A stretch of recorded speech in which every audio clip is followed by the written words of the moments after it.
Assalamualaikum warahmatullahi wabarakatuh. Shalom. Saya Rizky Julman Salomo, Prodi Ilmu Pemerintahan Fakultas Fisik. Di sini saya akan memaparkan hasil analisis skripsi saya yang berjudul Omnibus Law Cipta Lapangan Kerja. Tentunya kita sudah tidak asing dengan Omnibus Law Cipta Lapangan Kerja. Omnibus Law Cipta Lapangan Kerja sendiri ini diterapkan di pemerintahan Jokowi, di mana di saat pelantikannya tanggal 20 Oktober 2019 beliau menyampaikan beberapa hal terkait Omnibus Law Cipta Kerja ini. Salah satunya adalah mimpi cita-cita Indonesia di tahun 2045. Beliau menggambarkan bagaimana apa yang akan terjadi di masa depan yang akan datang sehingga cipta lapangan kerja ini dapat diterapkan di Indonesia. Yang pertama itu Indonesia telah keluar dari jebakan pendapatan kelas menengah dan Indonesia telah menjadi negara maju. Yang kedua, produk domestik bruto Indonesia mencapai 7 triliun dolar Amerika Serikat dan Indonesia sudah masuk 5 besar ekonomi dunia dengan kemiskinan mendekati 0%. Adapun arahan dari Presiden selama pemerintahannya, yang pertama membangun sumber daya manusia yang bekerja keras dan yang dinamis. Yang kedua, pemerintah akan mengajak Dewan Perwakilan Rakyat untuk menerbitkan Undang-Undang Cipta Lapangan Kerja yang menjadi Omnibus Law untuk merevisi puluhan undang-undang yang menghambat penciptaan lapangan kerja dan yang menghambat pengembangan UMKM. Yang ketiga, investasi untuk menciptakan lapangan kerja harus diprioritaskan dan prosedur yang panjang harus dipotong. Adapun latar belakang yang dilihat Pak Joko Widodo dalam negara Indonesia ini sehingga beliau nekat untuk menciptakan Omnibus Law Cipta Lapangan Kerja di Indonesia ini. Yang pertama, kondisi di Indonesia saat ini terdapat lebih dari 7 juta orang yang belum mendapatkan pekerjaan. Artinya 7 juta orang masih pengangguran, belum mendapatkan kerja meskipun sudah tamat dari bangku sekolah. Yang kedua, setiap tahun angkatan kerja baru bertambah sebanyak 2 juta orang. Yang ketiga, setiap 1% pertumbuhan ekonomi akan menyerap 4.000 pekerja. Pertumbuhan ekonomi Indonesia rata-rata 5% dalam 5 tahun terakhir. Jumlah pekerja informal yang mendominasi yaitu 74,1 juta pekerja atau 57,26% di tahun 2019. Pekerja formal 55,3 juta 42,74%. Berikutnya, dominasi pekerja informal disebabkan perkembangan ekonomi digital yang memacu wira swasta secara online dan mandiri, serta karakteristik kaum milenial yang cenderung memilih jam kerja lebih fleksibel.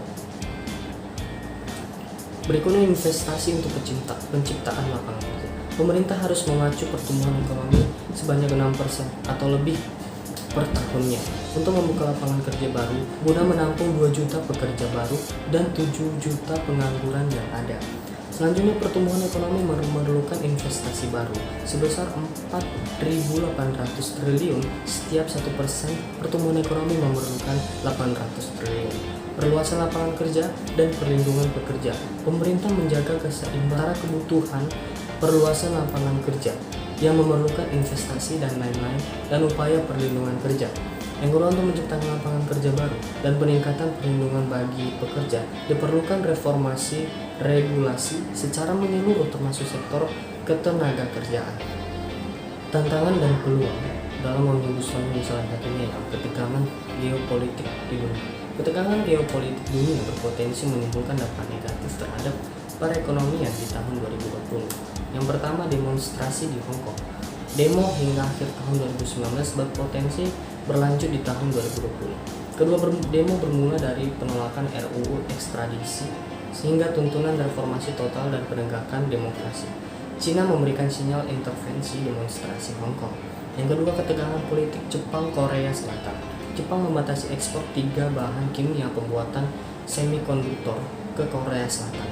Jepang menghapus Korea Selatan dari daftar mitra dagang terpercaya atau whitelist. Korsel melakukan aksi boikot produksi Jepang. Korea Selatan akan memperpanjang General Security of Military Adjournment dengan Jepang. Yang ketiga, ketegangan di Timur Tengah Amerika Serikat dengan Iran. Amerika Serikat menetapkan Garda Revolusi Islam Iran sebagai organisasi teroris. Amerika Serikat menuduh Iran menyerang beberapa kapal tanker minyak. Iran menembak jatuh drone Amerika Serikat di Selat Hormuz. Iran menyita tanker Inggris Stena Impero di laut di lepas pantainya. Serangan fasilitas kilang minyak Saudi Aramco September 2019. Ketegangan baru Amerika Serikat dan Iran yang dipicu oleh pembunuhan komandan pasukan Garuda Revolusi Iran. Yang keempat, Brexit. Parlemen Inggris sepakat untuk mendukung RUU Brexit yang akan dilaksanakan pada 31 Januari 2020. Seluruh negosiasi perdagangan dengan Uni Eropa dan anggotanya berakhir pada Desember 2020. Kualitas pertumbuhan ekonomi.